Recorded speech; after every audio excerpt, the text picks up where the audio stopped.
Allahumma Muhammad bil-Qur'an. Kacau, macam kayak gini kan bagus. Anak-anak kita menari dengan pakaian muslim, betul? Karena anak-anak nih Pak Bu, apa yang dia lihat, apa yang dia dengar, dia cepat tangkap. Kalau kita biasakan dia melihat hal-hal yang sifatnya rosak, tertanam di jiwa mereka, dan dia akan berusaha untuk ngikut. Ini yang kacau. Maka jangan sampai terjadi kepada anak-anak kita. Saya berharap mudah-mudahan acara-acara seperti ini semakin meriah ke depannya. Amin. Apakah lagi saya dengar acaranya dari tanggal berapa Ustaz? 17 Agustus. Wah, biasa. Bahwa kali ini ada TPQ yang sampai wisuda, acaranya seminggu lebih. Ini luar biasa. Kasih ekor muri, nanti saya panggil nanti. Siapa tuh yang ada ekor muri tuh? Saya panggil nanti. Ini acara bagus, harus kita lestarikan. Apalagi lagi saya berikan apresiasi yang sebesar-besarnya kepada seluruh pengurus TPQ Baitul Salihin. Mudah-mudahan kita semua yang berkaitan semua, yang memiliki sumbangsi dan lain sebagainya, yang ada ikatan dengan surau dan TPQ ini, mendapat keberkahan dari Allah Subhanahu wa taala. Amin ya rabbal alamin. Selanjutnya Bapak Ibu sekalian yang dirahmati oleh Allah Subhanahu wa taala, Masya Allah, bahwasannya anak-anak kita semua ini, saya lihat nih macam udah mau S1 dah, mungkin S2 dah pakai toga dah. Apa je saya lihat tadi aja pakai baju pengantin. Kira saya Ustaz Agus tak kahwin lagi. Karena kalau orang mana ada pakaian pengantin, kira-kira tak kahwin di sini nih. Tapi subhanallah, itulah orang adat istiadat kita. Apa maknanya Pak? Maknanya kita sebagai bangsa Indonesia ini memuliakan orang yang membaca Al-Quran, apalagi yang menghafal Al-Quran. Subhanallah, anak-anak kita tadi tampil dengan bacaan Al-Quran yang luar biasa bagus. Ini yang perlu kita lestarikan, yang udah hampir punah Pak, hampir punah ini. Saya tadi terkejut datang ini luar biasa ini. Ada pengantin, ada wisuda, biasa, unik ini. Ini dilestarikan. Kalau perlu, ajak anggota-anggota dewan kita yang masih perhatian dengan budaya kita untuk dilestarikan, bahkan dikembangkan. Amin ya rabbal. Mudah-mudahan video ini sampai ke Pak Dewan, ya kan? Tak tahu lah dewannya siapa. Siapa yang dukung acara ini? Dukunglah mereka. Kenapa? Mereka mendukung perkembangan CRS. Ini jangan tajam lah hitungannya, ya kan? Kacau. Ini zaman ini dah hancur, dah rosak Pak. Kalau tak kita betul-betulkan anak-anak kita didik Al-Quran dan hadis, pendidikan agama, rosak anak-anak kita Pak, rosak. Bahkan Nabi SAW mengatakan dalam sebuah hadis yang sahih, Nabi mengatakan, ada pesan Nabi. Apa kata Nabi? Addibu awladakum ala salasatin khisal. Didik anak-anak kalian di dalam 3 perkara, kata Nabi. Apa 3 perkara yang disuruh Nabi? Hubbin nabiyikum. Didik anak-anak kalian untuk mencintai nabi-nabi kalian. Ini Nabi yang suruh. Anak-anak kita sekarang Pak, jangankan nama Nabi, nama ulama yang ada tak kenal. Tapi begitu suruh tanya dia nama pemain bola, hafal dia Pak. Cristiano Ronaldo dia bilang. Anak-anak Cristiano Ronaldo pun dia hafal. Pelatih-pelatih bola hafal dia. Saya 1-2 ya yang hafal lu. Tapi anak-anak kita hafal, bisa menyebutkan. Bahkan ada foto apa di kamarnya. Ini mental anak-anak kita Pak. Kalau ada demikian, dari kecil itu mental dah terbiasa. Apa yang dibangga-banggakannya? Pemain bola. Ujung-ujung nanti di kiamat suruh kumpul sama pemain bola. Mainlah bola di kiamat tuh, ada kiamat. Mana ada padang pasir bola Pak? Tak ada. Ya kan? Betul tak? Begitu di padang pasir, apa kata Nabi? Nanti di yaumil qiyamah pada mahsyar, Nabi mengatakan, yuhsyarun nas yaumal qiyamah ma'aman ahab. Nanti di yaumil qiyamah manusia akan dikumpulkan bersama dengan siapa yang dicintainya. Kalau cinta bola, kumpullah sama pemain bola. Mainlah di padang mahsyar sama main bola, ataupun di neraka main bola. Na'udzubillah. Betul tak? Bukan tak boleh main bola, mainlah, silalah main. Cuman janganlah lupakan ilmu agama. Betul tak? Saya kemarin saya lihat di HP saya, Ada Habib Segaf Baharun, kenal ya? Habib Segaf Baharun itu anak Abuya Hasan Baharun. Saya lihat sampai tak cayak saya. Pakai baju bola beliau.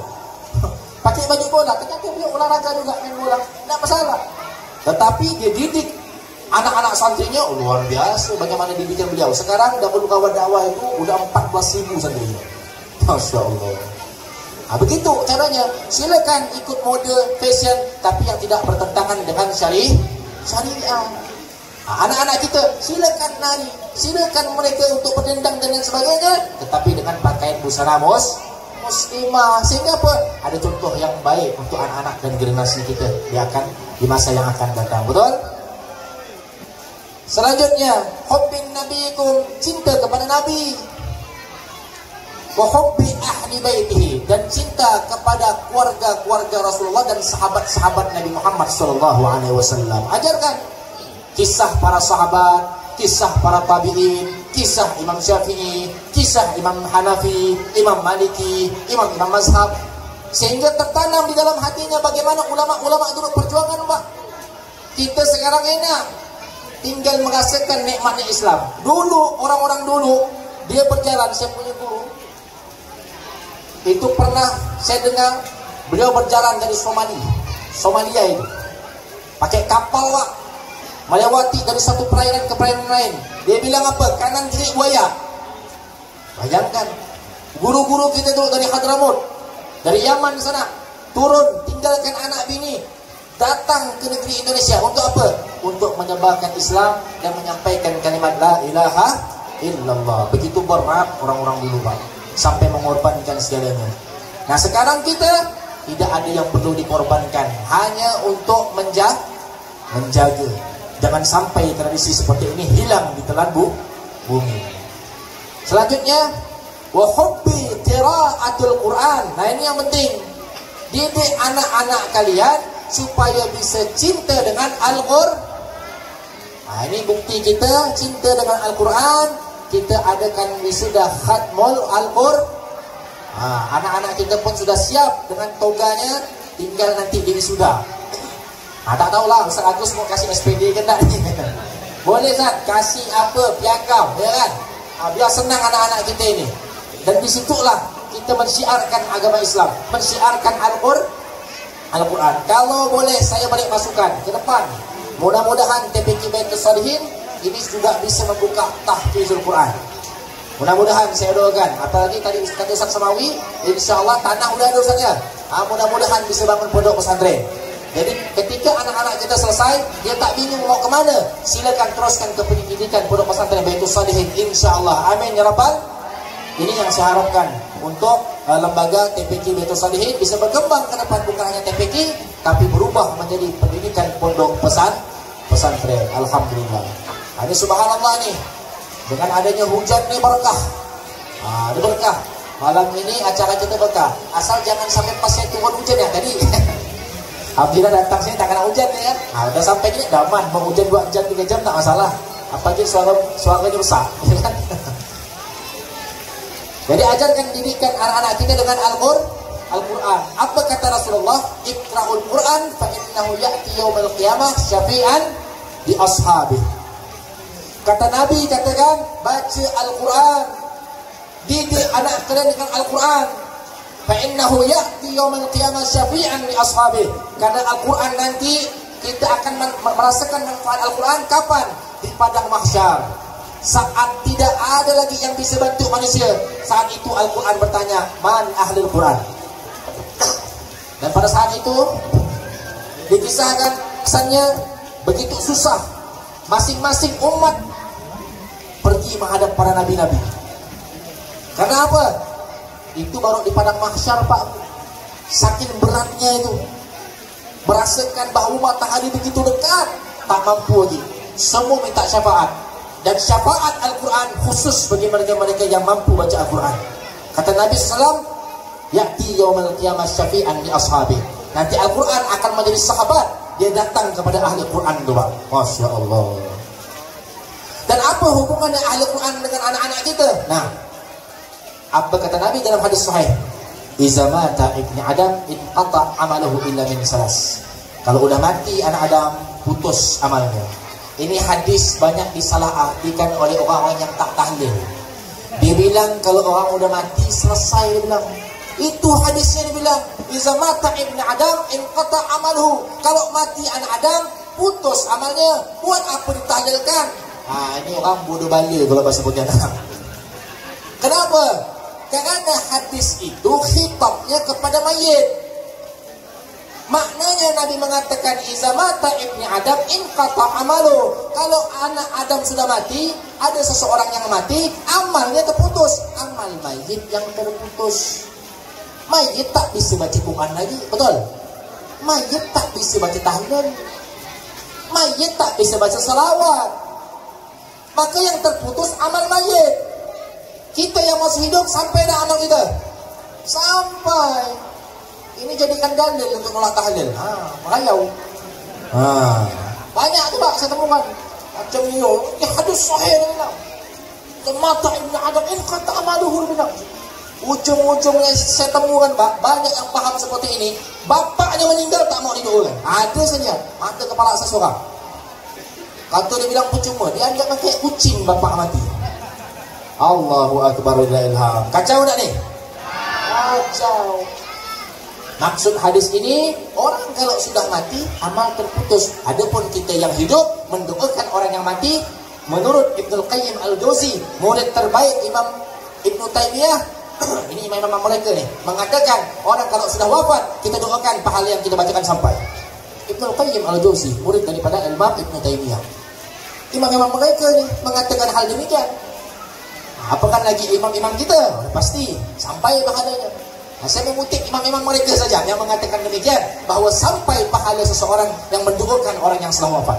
Ini dalil. Selanjutnya Bapak Ibu sekalian, bahawa kalau orang sudah meninggal, terputus amalnya kecuali 3 perkara. Yang pertama sedekah. Tadi kata Pak Samawi, tanah udah ada, bangunan ada tak Pak? Belum. Tanah yang ada tu Pak, bangunan belum ada. Mana nak bisa nak buat lembaga kalau bangunan tak ada?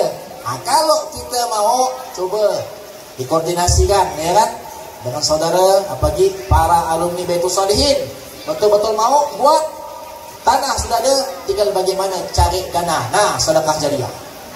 Ada rezeki, buat pondok pesantren. Bahkan saya Pak, kalau mau nyumbang, saya nyumbang untuk saudara saya, keluarga saya, tanya sama saya, Ustaz, ini saya ada orang tua sudah meninggal, tapi ada duit, niatkan untuk wakaf orang tua. Ini dari hadis sahih ya. Ada seseorang bertanya, ya Rasulullah, aku mau berbakti kepada kedua orang tuaku ya Rasulullah. Naam, kata Rasulullah, tetapi ya Rasulullah, kedua orang tuaku sudah meninggal. Maka Nabi SAW mengatakan, bersedekahlah atas nama kedua orang tuamu, maka sampai pahalanya. Ini hadis sahih. Maka kalau kita bersedekah untuk orang tua kita, atau untuk nenek kita, kakek kita, abang kita yang sudah meninggal, kita niat menyumbangkan sesuatu jariah, itu sampai pahalanya. Maka saya bilang, kalau mau nyumbang lebih banyak di pondok pesantren, saya bilang. Kenapa? Pondok pesantren itu pahalanya dapat double. Kalau di masjid saja cuma dapat pahala jariah, betul tak? In qata amaluhu ila min salas. Kalau terputus, kalau anak Adam sudah meninggal, terputus amalnya kecuali 3 perkara. Yang pertama as-sadaqatun jariyah. Yang kedua wal ilmu yantafa'u bih, ilmu manfaat. Yang ketiga wal waladun salih yad'u lah. Nanti saya akan kupas bahwasannya kalau di pesantren 3-3-nya ada. Jariyahnya udah pasti ada. Betul tak? Di dalam pondok pesantren didik anak-anak soleh, betul? Waladun salih. Dan di dalam pesantren diajarkan ilmu yang manfaat, betul? Maka orang menyumbang di pondok 3-3-nya dapat. Sedekah jariah dapat, ilmu manfaat dapat, anak yang soleh mendoakan kedua orang tuanya pun dapat. Maka haji dibuka tadi itu, ya kan? Tanah sudah ada, bangunan belum ada, berlomba-lombalah kita untuk membangun pondok pesantren. InsyaAllah pondok pesantren Baitul Salihin. Amin. Amin. Ya Rabbal. Tinggal dikoordinasikan saja Pak. Saya yakin kalau udah seramai macam ini, alumni yang ramai macam ini, saya tanya dari Ustaz Irwanto, berapa Ustaz alumninya? Atau Ustaz tu bilang, Ustaz Samawi alumni pertama Pak. Berarti yang mendirikan siapa? Kiai Haji Marzuki. Ya Allah. PPA ikatannya macam ini. Masya Allah. Ini tinggal sebentar Pak. Pondok pesantren tinggal sebentar. Asal Ustaz Agus mau jadi. Asal Ustaz Irwanto mau jadi. Dan asal semua jemaah mau ya jadi. Sama-sama Pak Bu. Niatkan, insya Allah terbentuk lembaga anak-anak kita yang selesai tapi ada sini pondok lagi di Pondok Pesantren Baitul Shalihin. Insya Allah. Amin ya Rabbal. Mati anak Adam terputus amalnya kecuali 3 perkara. Yang pertama, sedekah jariah. Yang kedua, wal ilmu yantafa'u bih, ilmu yang manfaat. Nah, kalau kita sekolahkan anak kita di pondok pesantren, masukkan dia ke TPA Baitul Shalihin, TPQ Baitul Shalihin, dia bisa baca Al-Quran. Betul tak? Nanti satu saat dia udah besar, dia punya anak dia bisa baca Al-Quran, diajarkan oleh bapaknya. Bapaknya ngajarkan kepada anaknya. Nanti anaknya makin besar, ngajarkan kepada anaknya lagi. Itulah ilmu yang manfaat. Meskipun kita tak nak ngajarnya Pak, kita hanya masukkan dia ke TPQ, dia bisa baca Al-Quran, dapat kita pahala. Masya Allah. Kata Nabi mengatakan apa? Man dalla 'alal khair kafa'ilih. Barang siapa yang menunjukkan jalan kebaikan, dia akan dapatkan pahala sebagaimana yang dia menunjukkan. Meskipun dia tak faham, meskipun kadang-kadang ada orang datang agak saya, Ustaz, saya ni buta kayu Ustaz, tak bisa baca Quran Ustaz, degil saya duduk ni Ustaz. Kuman saya punya anak ni Ustaz, tak mau saya degil macam saya. Biarlah kita hantu, bilang. Pandai pula dia jadi hantu kan. Biarlah kita hantu, anak jadi malaikat. Oh bisa ke hantu malaikat saya? Jadi keinginan orang tua tu pasti begitu, betul tak Pak? Pasti. Biarlah kita rosak, betul. Biarlah kita ni miskin, kan? Biarlah kita ni susah. Yang penting anak harus lebih daripada kita, betul? Itu keinginan orang tua, semua pasti seperti itu Pak. Cuman kadang-kadang kita ni banyak angan-angan, ya kan? Pengen anak bisa baca Quran, suruh belajar seorang, mana bisa? Masukkanlah ke TPQ Baitul Shalihin. Baru dia bisa, ya kan? Baca Al-Quran dia bisa. Nanti kalau anak kita sudah bisa baca Quran, apakan lagi? Saya dengar tadi kata Ustaz Irwanto, alhamdulillah alumni sini sebagian banyak masuk pondok pesantren. Alhamdulillah. Sekarang ni Pak Bu mau selamat masukkan anak pondok. Bukan apa. Sekarang kita tahulah budak-budak sekarang ini tak bisa lepas dari barang ini. Saya tunjukkan. Nah, betul tak Pak Bu? Budak kecil ya Pak, saya lihat benda ini nih, nak makan dikasih makan. Ujung-ujungnya umur 3 tahun, ada keluarga saya itu umur 4 tahun sakit ini saraf otak. Karena ini barang bahaya. Karena ini cahayanya kuat. Makanya Pak Bu, kalau seandainya beli HP, kita sudah, walaupun kita tontonkan anak kita, belilah tempered glassnya nih. Ini sedikit banyak saya bongkar sikit ni. Carilah yang anti radiasi mata. Supaya apa? Kadang-kadang saya lihat anak-anak sekarang umur 12 tahun pakai kacamata tebal lagi kacamata. Betul tak? Itu hawa kerana main HP keseringan. Kalau di pondok haram jadah dia nak megang benda ini Pak Bu. Tak bisa. Tak bisa. Kenapa? Di pondok dia tak nak main ini. Dulu-dulu kita Pak, ada tak kenal barang ini? Hidup tak kita? Hidup pula kita sehat walafiat lagi. Ya kan? Sekarang budak-budak sekarang tiada hari tanpa HP. Dia tonton terus kita pun belikan kuota. Habis ke orang tua. Ya kan? Kau ni benar-benar sikit 14,000 satu hari. Kadang setengah hari habis tu. Betul tak Bu? Ibu yang banyak merasakan tu penderitaan itu ibu. Jadi kalau kita masukkan anak pondok, udah pasti dia tak main HP. Ujung-ujungnya apa? Belajar agama. Memang mau begitu zaman sekarang ni Pak. Kalau kita turut-turutkan, rosak anak-anak kita. Saya buka waktu saya S1 dulu Ustaz. PPL ke KKL kalau di sekolah? PPL ya? Saya PPL Pak. Saya tak sebutkan sekolahnya, nanti menjatuhkan marwah dan martabat. Jadi saya tes bacaan Al-Quran Pak Bu. 30 orang satu kelas. Saya tak mau ujuk-ujuk, aku unlock saya tes. Kalau aku anda aku rajul, apa nak kita ajar kan? Betul tak? Aku kalau nampak yang nampak tak tahu, kita nak mengungkapkan sejarah Nabi pula, nampak yang dia tak tahu. Betul tak? Jadi saya test Pak Bu, 30 orang. Begitu saya test, dari 30 orang, SMA ni, kelas 2 SMA. Ya Allah. Begitu saya test, dari 30, yang lancar, tak ada lancar sih, sedang-sedang ya, 2 orang Pak. 5 orang itu hilang-hilang datang. 21 buta kayu Pak Bu. Astaghfirullahalazim. Jadi kau ni belajar agama apa yang kau ajar? Tak ada Pak. Jadi kau dengar guru-guru tu ceramah apa? Tak tahu Pak. Yang penting kami duduk ya. Cantik lah dia. Guru tak faham pula, dia tak faham lagi. Maka saya bilang sekarang jangan ujuk-ujuk nak ajar ni tinggi. Apa lihat dulu. Tak bisa baca Quran, apa nak kita ajarkan anak-anak kita? Ini SMA Pak. SMA. Ya Allah. Maka saya bilang, saya niat. Oh dah tak bisa. Saya niat anak-anak saya semua, insya-Allah Allah berikan anak yang banyak, keturunan yang soleh dan solehah. Cuman yang tadi banyak tu banyak arti Ustaz. Tadi Ustaz Irwanto senyum-senyumnya tu banyak apa ni, ya kan? Kalau banyak anak alhamdulillah, tapi kalau banyak isteri hati-hati, ibu banyak tu. Syukur isteri saya dah ikut. Kalau isteri saya ikut, habis saya diturunkan dari mimbar ni. Jadi dari 30 orang yang bisa baca Al-Quran cuma 2 agak lancar, yang 5 terbata-bata, 20 lebihnya tak bisa baca Al-Quran. Allahu Akbar. 2 SMA. Cuma ada beberapa anak itu bilang sama saya, Ustaz, dia bilang, boleh tak saya ni masuk pondok? Oh boleh, saya bilang. Tak ada terlambat untuk kata belajar.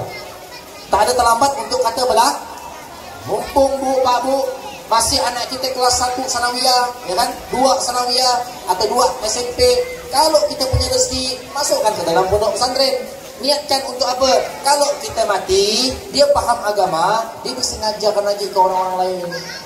Kata Nabi, kalau kita sudah mati, walaupun kita masuk dalam kubur, kita punya anak yang soleh dan solehah, dia berdoa, Allahumma ighfir lana dzunubana wa liwalidina warhamhuma kama rabbayana shaghira. Nabi katakan ada embun yang masuk dalam kubur kita. Seperti AC. Mau kubur AC dah Bu. Di dalam perkara ni panas, jangan ada kubur panas lagi. Panas tak pun nak ni? Dalam panas, sesekali ya hujan ni alhamdulillah. Ya kan? Perkara ni panas, jangan di dalam kubur tu panas lagi.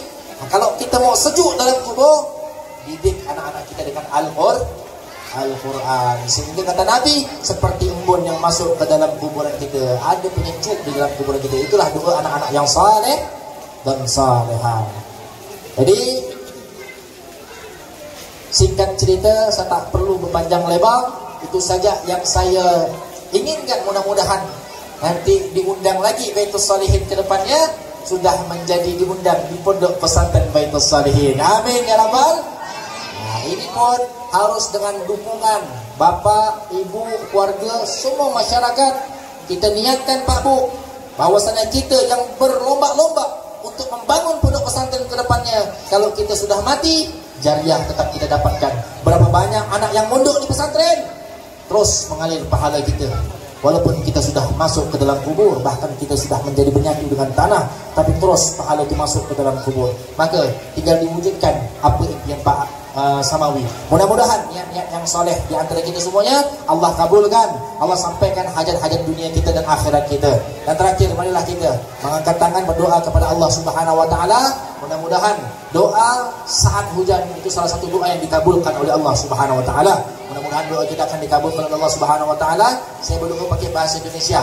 Nanti akan disampaikan Ustaz siapa tadi? Sawadi, insyaallah MPD. Nanti beliau yang akan lebih afdal untuk memimpin doa dengan bahasa Arab. Kalau saya pakai bahasa Indonesia saja, mengambil keberkahan malam ini adalah malam saat turunnya hujan. Auzubillahi minasyaitonirrajim. Bismillahirrahmanirrahim. Allahumma ighfir lana ya Allah ya Rabb. Ampunkan segala dosa-dosa kami ya Allah, dosa kedua orang tua kami ya Allah, wabil khusus dosa pendiri daripada TPQ Baitus Salihin, yaitu Ki Haji Marzuki ya Allah. Terangi kuburan beliau ya Allah, luaskan kuburan beliau ya Allah. Allah maghfirah ya Allah, jika di antara kami ya Allah memiliki banyak dosa ya Allah, hendaklah Engkau ampunkan segala dosa-dosa kami ya Allah, dosa anak-anak kami ya Allah, dosa orang-orang tua kami ya Allah, dosa keturunan-keturunan kami ya Allah. Allah maghfirah ya Allah, jika di antara kami ya Allah memiliki hajat, baik itu hajat dunia maupun hajat akhirat ya Allah, maka hendaklah Engkau sampaikan segala hajat dunia dan akhirat kami ya Allah. Sampaikanlah permintaan kami ya Allah, sampaikan hajat dunia maupun hajat akhirat kami ya Allah. Ya Allah, mungkin di antara kami ya Allah, atau mungkin saudara kami, atau mungkin keluarga kami, atau mungkin kerabat kami ya Allah yang memiliki penyakit ya Allah, atau kami yang memiliki penyakit ya Allah, baik itu tampak ataupun yang tidak tampak ya Allah, dengan keberkahan malam hari ini ya Allah, yaitu pada malam Sabtu ini ya Allah, dan saat ini malam di mana disabdakan oleh Nabi Muhammad SAW, salah satu doa yang diijabah oleh Allah Subhanahu wa taala adalah saat turunnya hujan. Maka ya Allah, ijabah doa kami ya Allah, angkat segala penyakit kami ya Allah, angkat segala penyakit kami ya Allah, penyakit batin maupun penyakit zahir bagi kami ya Allah. Allah maghfirah ya Allah ya Rabb, jadikan anak-anak kami adalah anak-anak yang saleh dan salehah. Jadikan anak-anak kami adalah anak-anak yang saleh dan salehah.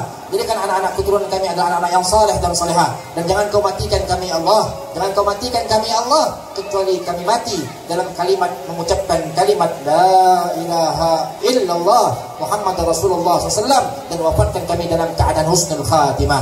Amin amin ya rabbal alamin.